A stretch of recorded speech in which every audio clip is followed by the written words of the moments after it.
Today, we're going to be talking about genetically modified foods. If you don't know what those are, don't worry, we're going to get into that in a little bit. We're also going to learn how to express our opinions, how to state our opinions about genetically modified foods, and we're also going to learn how to politely disagree with other people's opinions.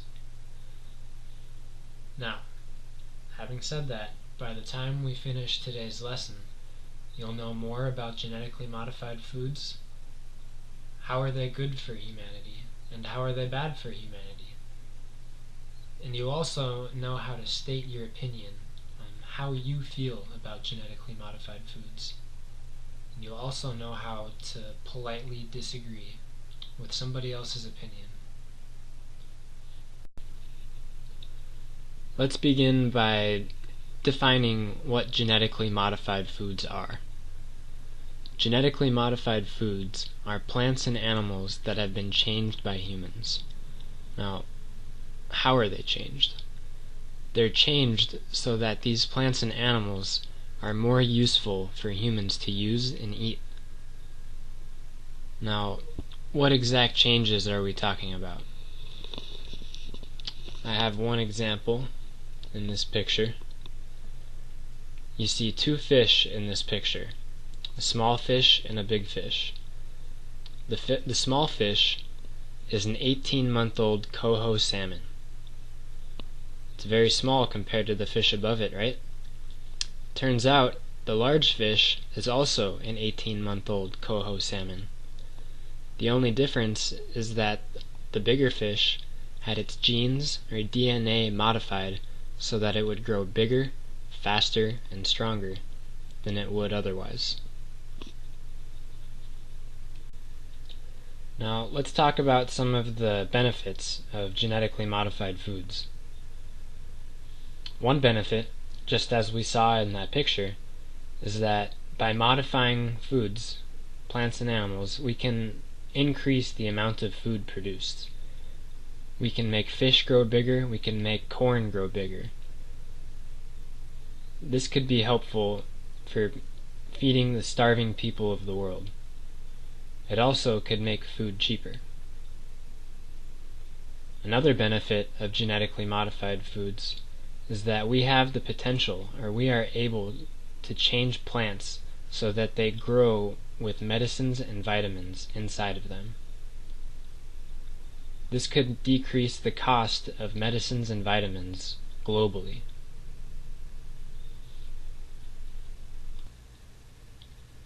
Now, what are some potential harms or costs of genetically modified foods? Here are two common arguments against using genetically modified foods. Little is known about the long-term effects of consuming genetically modified foods.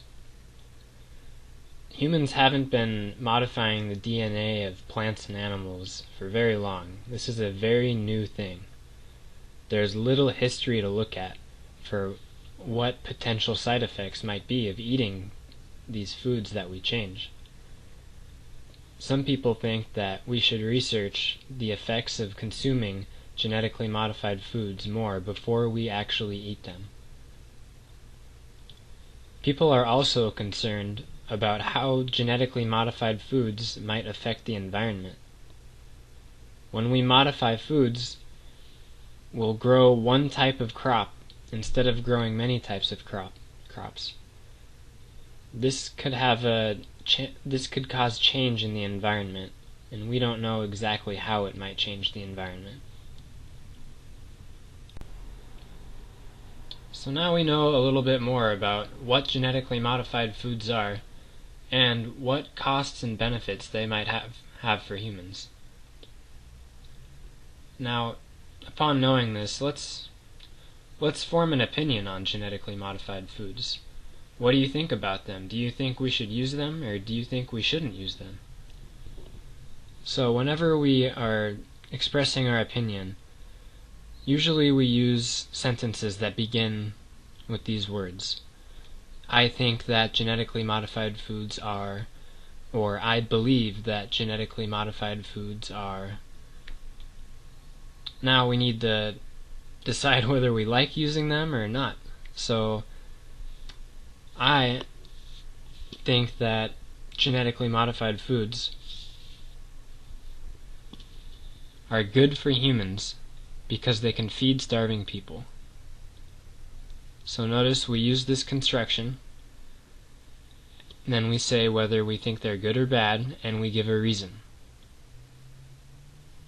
Now, what if I thought that genetically modified foods were unsafe or bad for humans? I could say, I believe that genetically modified foods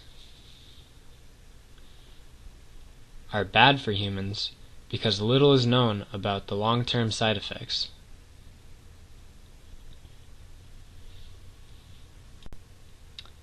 Now that we know how to express our opinion, why don't you take a minute and use this construction and use one of these reasons and create a sentence that either supports using genetically modified foods or doesn't support their use. Here are some constructions you might have come up with. Let's say you don't like genetically modified foods. You don't think they're safe to use. You might have come up with a construction that's like this. I think that genetically modified foods are unsafe for humans to use because little is known about how genetically modified foods may affect the environment.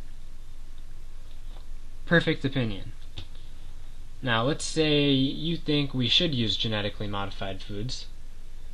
You might have come up with a construction like this.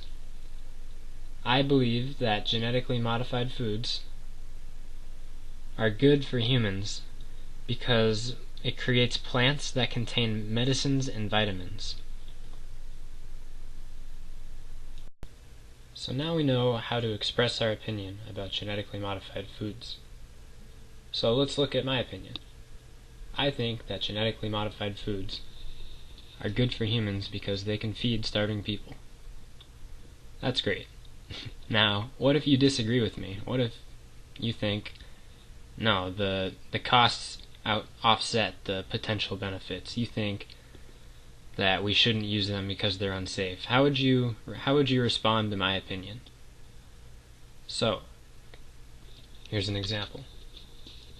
You could say, I see your point, but I think. What this says is you're listening to what I'm saying. It means you heard what I said and you recognize that it's an okay opinion, it's acceptable. But after you said this, I see your point, but I think, then you would give a reason that is against my reason. You could say, I see your point, but I think that genetically modified foods are bad for humans because little is known about the long-term side effects. Now, this is just one of many things you can say to politely disagree with somebody. So, the first thing we have is, I see your point, but I think, and then you would give your opinion. Another way we can politely disagree with other people's opinions is we can say, that's very interesting. However, and then you would give your opinion. Now, if you feel that the other person's opinion is completely wrong, but you still want to be polite, we can use a more drastic or dramatic construction. We can say, I strongly disagree. I believe that, and then you would give your opinion. Let's say I was discussing genetically modified foods with my classmate.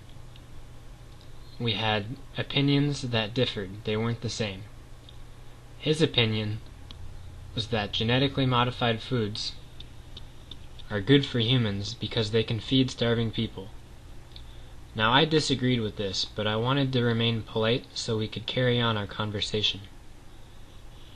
So, I responded by acknowledging his opinion, by letting him know that I'm listening. I said, that's very interesting.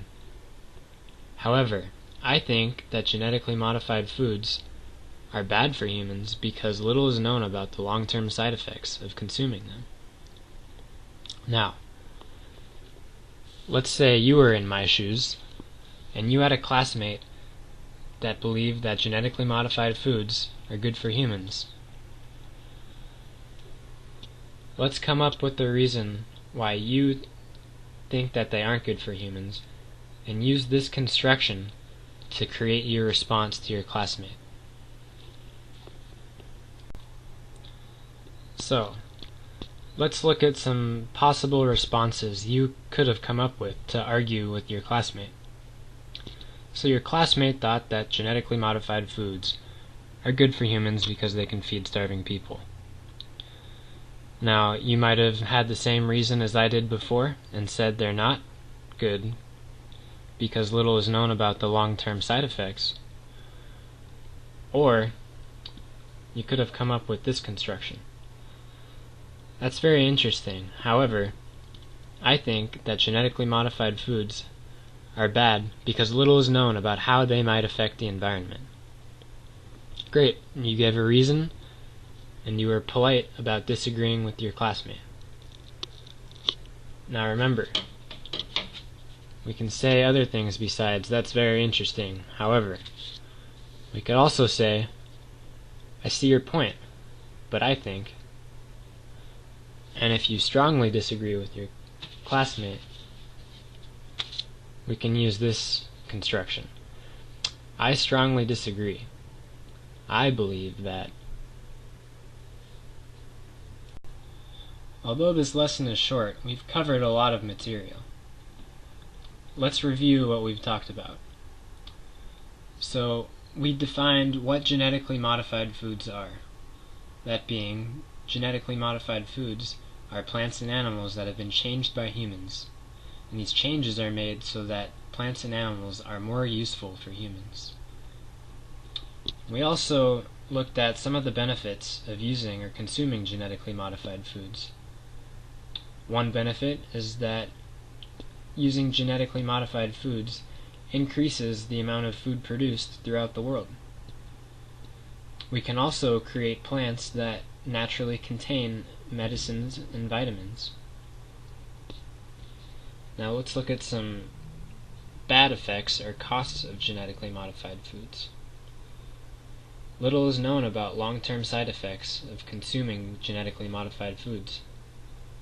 We haven't been doing this for very long, and we don't know how consuming these foods might affect our health. And we also don't know about how consuming or growing these foods could affect the environment. After talking about genetically modified foods, we talked about ways that we can express our opinions on genetically modified foods. Using these two sentence constructions, I believe that genetically modified foods are good or bad, and then you give a reason. Remember, I think and I believe mean more or less the same thing. After covering how we express our opinion on genetically modified foods, we moved on to how to politely disagree with somebody else's opinion. Now, in our response to somebody else's opinion, we could start our sentence by saying, "I see your point, but I think..." That's very interesting. However, and if we really don't like what our classmate or other person said, we can say, "I strongly disagree." Now, I hope these sentence constructions are helpful for you if you ever have to discuss a controversial topic. Thanks for tuning in.